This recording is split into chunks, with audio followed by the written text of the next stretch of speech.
79 il avqust ayı Vezuv vulkanı qəfil püskürdü. Pompei şəhəri sadəcə bir neçə saata lava və kül dənizinə gömüldü.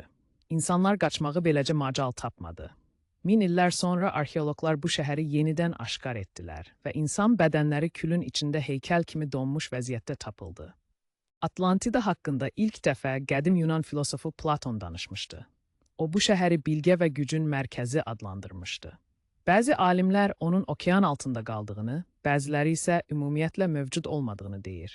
Lakin okean dərinliklərində tapılan qəribə tikililər hələ də suallar doğurur. Bəlkə də Atlantida doğrudan da mövcud olub. Petra, qədim Nabatey sivilizasiyasının paytaxtıdır. Bu şəhər qayaların içi oyularaq tikilmişdi və min illər boyu səhrada gizli qalmışdı. Lakin ticarət yollarının dəyişməsi və su çatışmazlığı onu unudulmuş şəhərə çevirdi. Bugün Petra itirilmiş incəlik adlandırılır. Qədim Yunanistanın Hilike şəhəri bir gecədə yox oldu. Miflərə görə dəniz tanrısı Poseidon şəhəri qəzəbindən suyun altına batırdı.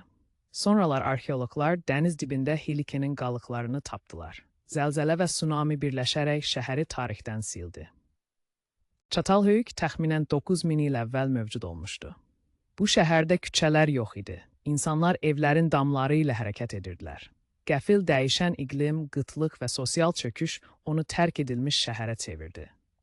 Bugün isə Çatalhöyük insan sivilizasiyasının başlanğıc nöqtəsi sayılır.